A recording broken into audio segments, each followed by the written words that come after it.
Welcome to the Speakeasy, Mixing Passions, a field production, established 2023. Welcome to the 19th hole of the Speakeasy Championship, Mixing Passions. We are preparing for our biggest shot. Inside of our reed, we see this is a 2-finger pour, and we're ready to go. Let's see what happens. The putt is away. It's about 20 feet, breaking 2 feet left to right. Oh my goodness, it's tracking. It's tracking. It's good! Oh my goodness, it's in the hole!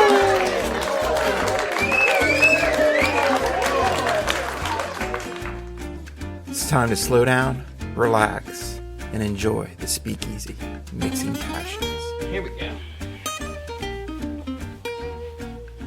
Hey there, Fuel Nation. This is Brian Bailey here, bringing you our first episode of Speakeasy Mixing Passions. This is our entry level into this new series that I'm so excited to bring you. We are going to take a quick look around the world of the major Scotch whiskey producer, with Scotch whiskeys, Irish, everything in the kind of the 5 main legacy distillery areas around the world. Every country nowadays has distillery, and many countries are making whiskeys. But these are kind of the 5 big power brokers inside of that. And right here, we're going to actually take a quick tour. Inside of this video series, I really want you to understand the differences. We're going to give some tasting notes, kind of how they taste a little bit different.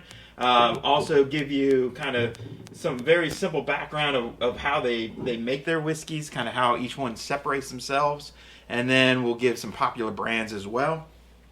Some of these were actually, Gareth McShay and Mark Sweeney are coming to visit tomorrow, so we're going to do a trip around the world, and we're going to drink from all 5 different categories and get them. They're pretty novice whiskey tasters. I think they've drank whiskey in the past, but I think they're a little novice on that, so we're going to take them through how to taste, and we're going to start isolating different flavors and start them on their journey as whiskey connoisseurs as well. And I've actually poured one of these, I guess. We have Redbreast, we have Japanese, and we have Wild Turkey Rare Brand. I guess those are actually sealed right now. So really this is between a Canadian whiskey and a Scotch called Monkey Shoulder. So it's between one of those two. We're going to taste it, talk about it. I'm going to go through and tell you some generic smells and tastes, and we'll see if we can figure out which one this is in by the end of the episode. So to me, what I can smell here is it tastes like baking spices, clovey, nutmeggy, very malty, and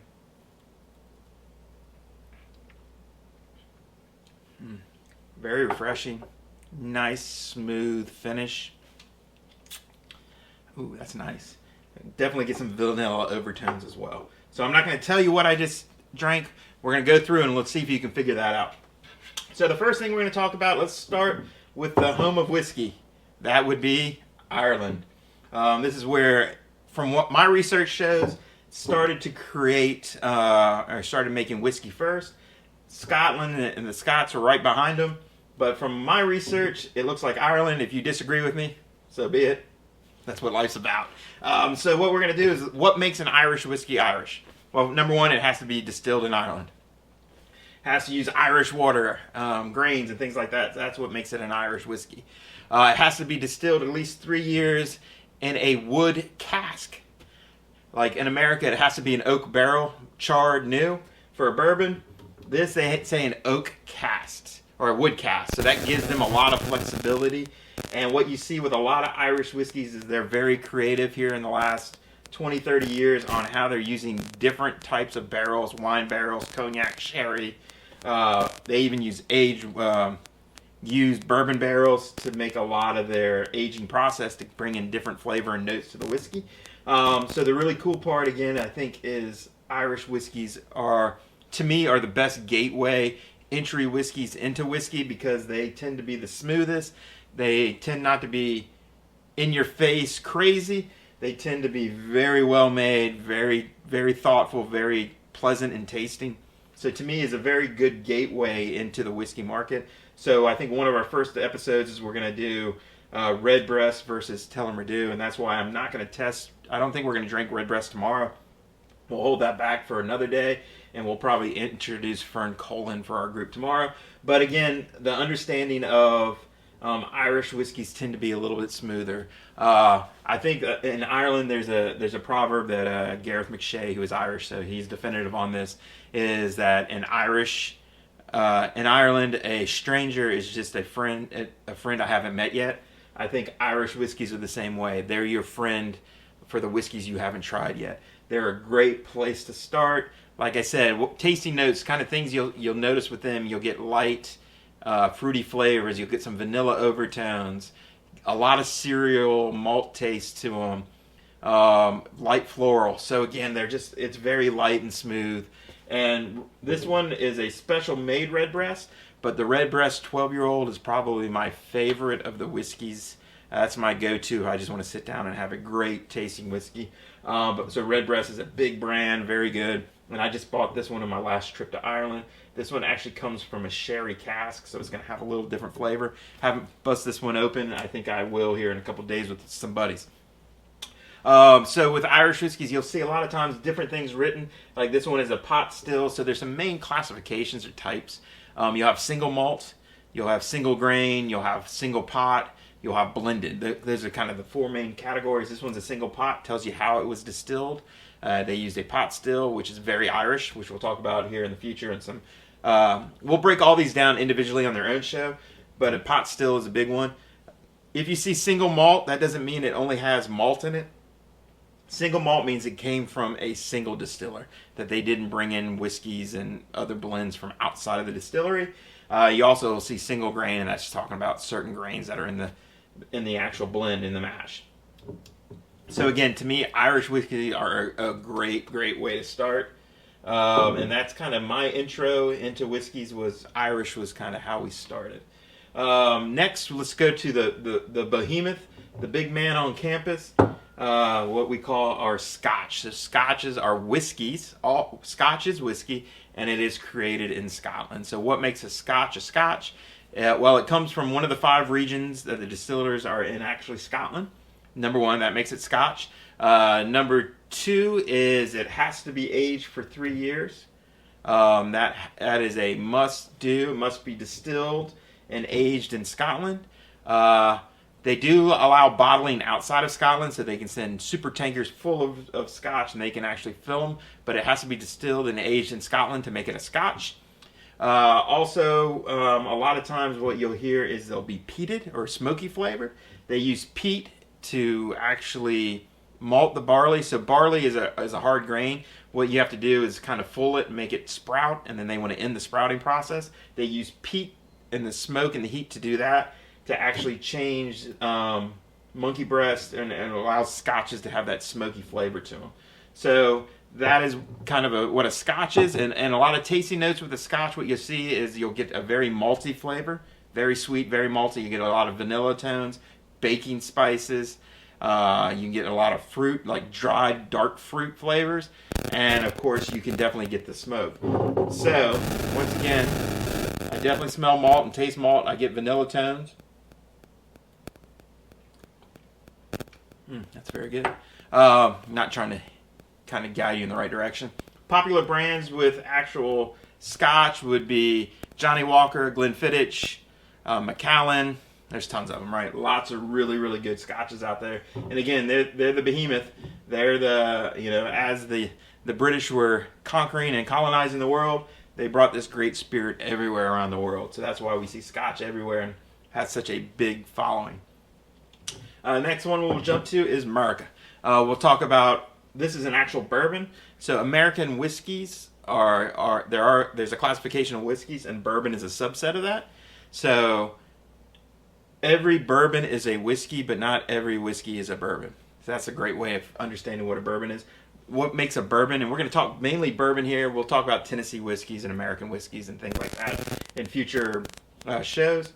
But with the actual bourbon, what makes it a bourbon? It has to be 51% corn, right? So corn is the main grain, and then they have other grains that kind of fit it.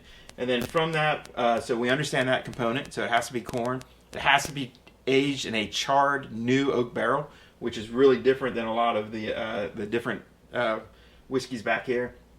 And what we also learn about this, which is really cool, is it must be aged at a minimum of 2 years or up to 4 years, and if so, it has to have a stamp on it. If it's after 4 years, you don't have to stamp the age, but basically, being a bourbon, you have to be able to state that it's between 2 and 4 years old. They're, once again, creating some consistency inside the brand.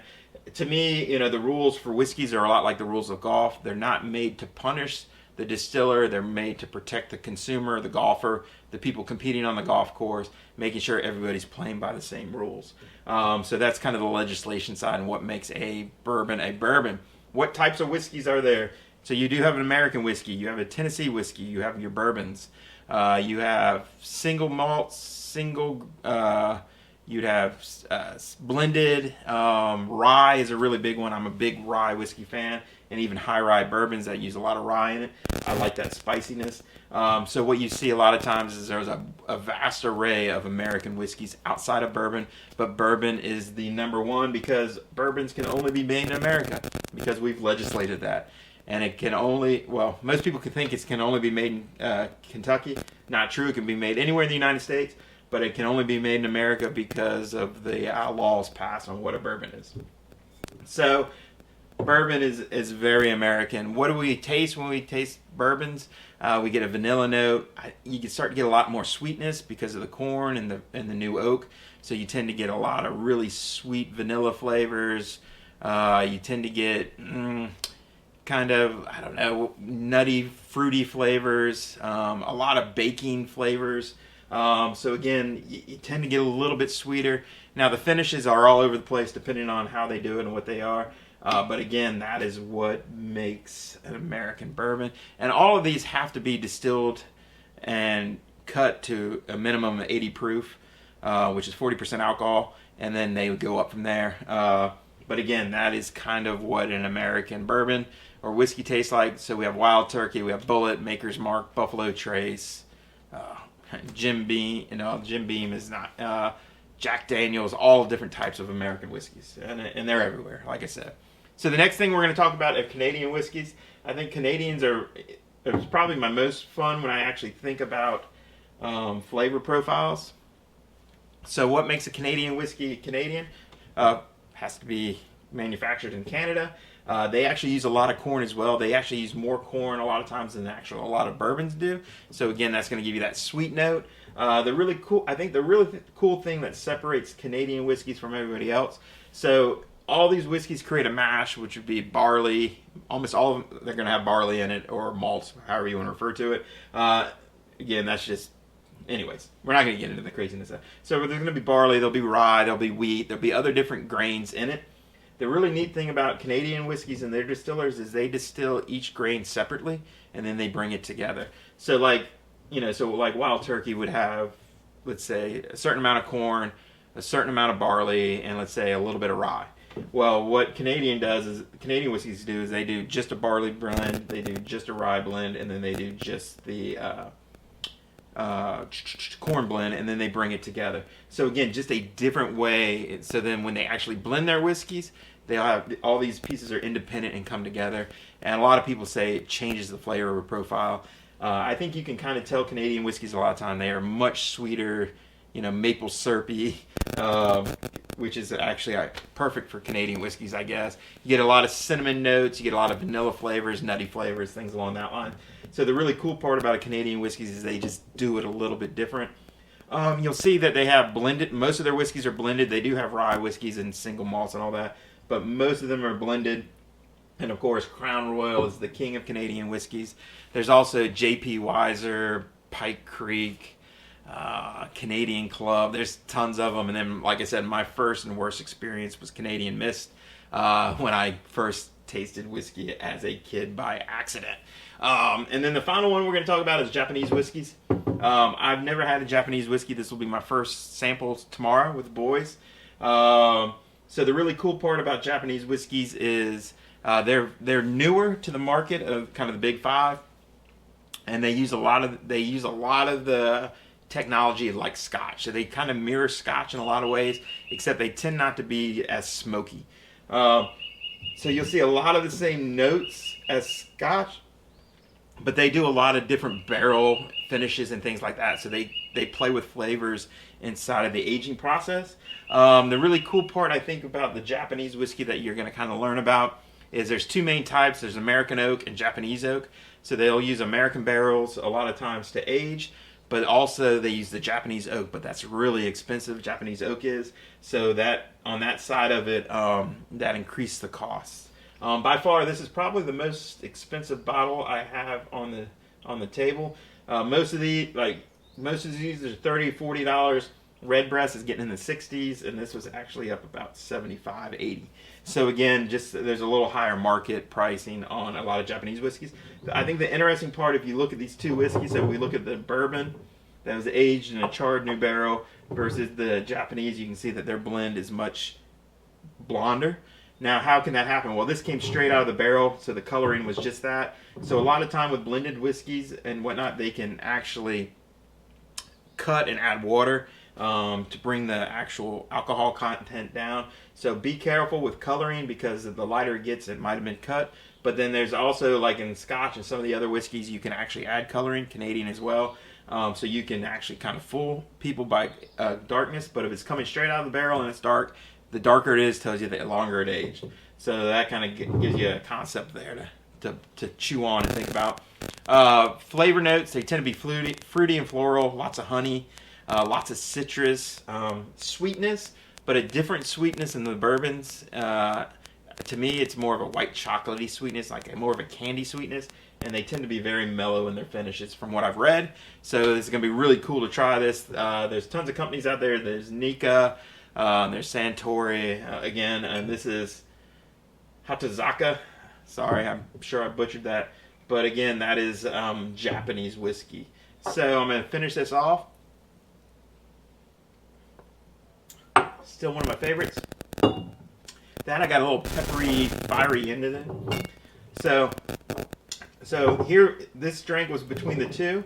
It was either the Monkey Shoulder or Crown Royal, and I kind of said it was definitely malty. Got a little vanilla, a little fruit, and a lot of baking spices. Which one do you think it is? Do you remember which one I referred? Which one would be closest to that? That's right. It was actually Monkey Shoulder. This was my first and favorite Scotch I tried. And then from that, I've gotten into Glenlivet's, Macallan, Glenfiddich. A lot of great Scotches out there. Again, the Scots have done wonders with their quality. But again, this was actually Monkey Shoulder. So now let's jump over and talk about golf. So how are we going to tie golf into this? So now we're going to say we had 5 big legacy whiskey makers.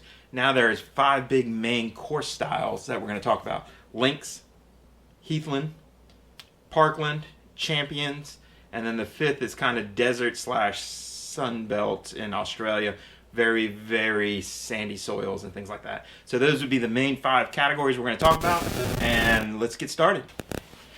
So let's look at the oldest versions of golf and golf course design.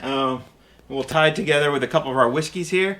We're going to talk about Lynx. Lynx is the oldest. So, kind of the old course in St. Andrews, Spyglass in the States, Turnberry, very well-known, respected Lynx golf courses. What makes it a Lynx golf course is it's on a coastline, has very sandy soil. So that's very good for drainage and grass. It's really bad for farming. That's why, again, this is the main areas where people started to play golf. And also what we learned about links courses is they tend to be shaped by Mother Nature and not so much shaped by man. Also, topography and actual wind and environmental conditions bring toughnesses to the golf course. A lot of the other styles of golf courses, the architect really makes it challenging and difficult. A lot of the difficulty when it comes to links golf courses is actually the weather and what that brings. There's also called Heathland. This is very popular. You will see it in Ireland some, but very popular in the UK. These are similar to links but different. You start to get shrubbery, grouse, different types of grass, but it's uncultivated land. We might start to see some trees where links courses you really don't see trees at all or shrubs. You'll get a little bit, but again, as we go to Heathland, we start to see more and more of that. So the really cool part about Heathland courses is certain times of the year when the different foliages and shrubberies bloom, it can be absolutely beautiful, right? Where the links courses, it's just kind of grass. So that's kind of Heathland courses. Blackmer. There's a couple other great ones in the UK area, but again, Heathland is kind of the next step away from the links course. Now, the beauty again of Heathland courses is they tend to be a little bit softer because now we are introducing different plants and so it tends to be a little bit softer than the actual firmness of a links golf course. From that, then we're going to go to parkland. Pretty much parkland is everywhere, but in the United States, almost every golf course is considered a parkland course, which is Augusta, Pine Valley, you name it. And again, the reason they call these parklands, it looks like you're at a park. So these are usually cut out of tree lines, very lined with trees, very green, very lush, tend to be softer. But again, the way we play links courses and Heathland, you tend to hit lower ball flights because wind is your enemy. A lot of times as you switch into more parkland golf, you can actually get away with higher ball flights. You have to have different controls with the driver because now we're narrowing down fairways with a lot of links and things like that. Fairways are very large and you get lots of run. Pretty much parkland become carry golf courses. How far can I hit it in carry? More so than getting run from it. So you'll see a lot of parklands in the U.S. As well as in Canada. Well, pretty much anywhere they all carry them. Championship courses, again, we see mainly inside the United States, and these are really built for tours. So if you think of like TPC Sawgrass, TPC Scottsdale, where they actually build berms up around certain greens to create stadium seating. So this was kind of the next kind of iteration inside of big golf for TV, is creating fanfare, creating a way that the fans can interact with the athlete like in other sports. You really see this at the Waste Management out in the desert at TPC Scottsdale, where again they actually build grandstands around one par 3, and it gets a little bit wild. If you've ever seen the videos, you can see kind of how wild that is. If you haven't seen the videos, go to YouTube and just type in Waste Management fans, and you will see some really, really funny stuff. People being funny, and probably a lot of this was involved. So that would be kind of your American side, and then the final one would be kind of your desert slash sand belts, So these would be kind of in Australia, it's called the sand belt. It's a very interesting foundation where a lot of it's built on clay, but, in prehistoric times, storms and stuff deposited a bunch of sand. So it's a sand-based soil. So again, really good for growing grasses, really bad for growing, farmlands and things like that. So I've even read that in some parts of the Sun Belt, there's actually 80 meters deep of sand. So drains well, really good place for golf courses, and this is kind of the breadbasket of golf inside of Australia. And also with the deserts, you'd be looking, again, in the U.S., you got a lot of desert courses through Palm Springs, through Arizona, New Mexico. So you kind of get that. Even in Oregon, there's some beautiful desert golf courses in Oregon. So if you don't know Oregon, there's an actual mountain range that runs through Oregon. So anything coast side is very lush and green, and anything over the mountain side range, there's actually a pretty good desert and some beautiful golf courses, kind of where Bend and things are. So desert courses, again, really bad for farmland, but really good for golf courses for growing grass if you can get water to them. So those are kind of your 5 main types, and then you can break it down even deeper into executive courses to, kind of layouts, yardages, and things like that. But I think, again, if you kind of think of legacy whiskey as well as legacy golf course design, what you really see are these 3 that stand out. And again, you're looking at links and heathland courses, and then you're looking at parkland, all 3, but more American, and then championship courses more on the U.S. side for TV. Because, America, we love TV, and we love trying to be a celebrity. So again, I think that's really interesting in that the legacy whiskey makers, the biggest 3, are the same legacy golf designs and golf courses where they're located at. Because like I said, the more I've done research into whiskey, I've seen this interwoven connectedness between the two. So that's again why we came up with Mixing Passions as a actual show topic, because these two passions of mine are really interwoven throughout history, in which we're going to go more into more detail on future shows. But again, I hope this was kind of informative on the whiskey side to get you thinking about different types of whiskeys, looking at introduction whiskeys of being Irish, working through the three big Western brands: Irish, Scotch, American, and bourbon. And then, of course, don't forget about our lovely friends to the north, the Canadians, and then the Japanese as well, starting to produce some wonderful whiskeys, and I'm looking forward to tasting that. We look forward to bringing you more episodes. Our next episode will drop next week, and like I said, we'll have Mark Sweeney, Gareth McShay, and myself going around the world, tasting probably 3 of these whiskeys. We're going to change out 2. That way, in the future, we can actually taste and use monkey shoulder and stuff for some different things in the future, as I have it mapped out in my brain. So I think that's all exciting.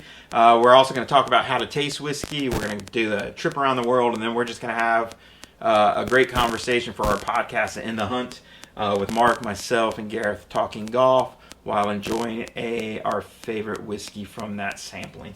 So that's all coming out here in the next couple weeks.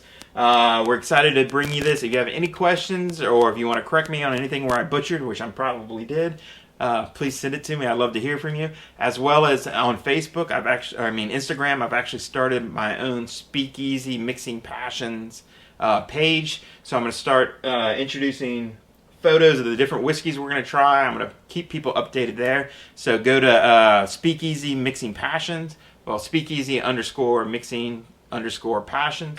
And that's where I'm going to start putting what we're getting ready to drink. So if you want to join us in a lot of this tastings and things along that lines, as you can see what we're getting ready to do, and you can go out and do it yourself. And if you're wondering why this bottle is in the back here completely empty, this is going to be our infinity bottle. So we're going to become master blenders in this show. So if you follow what we do and what we sample, we're going to start adding whiskey into this bottle, and we're going to blend all the different whiskey types that we're sampling, and we're going to create our own blend. So at one point, after we get about half a bottle in there, we'll sample it and see what it does, and then we'll sample it again later on as the bottle gets fuller. So it'll be kind of interesting. We'll take all these different flavors and blendings and notes we taste, put them together, and see what we create. I think will be kind of fun. So that's kind of our specialty blending project inside of this video series as well. Thank you for your time. I look forward to hearing from you and engaging with you. And again, I look forward to bringing more people inside of my speakeasy corner in my putting room and talk more about whiskey and golf and life. Thank you so much, and forward and onward. Thank you.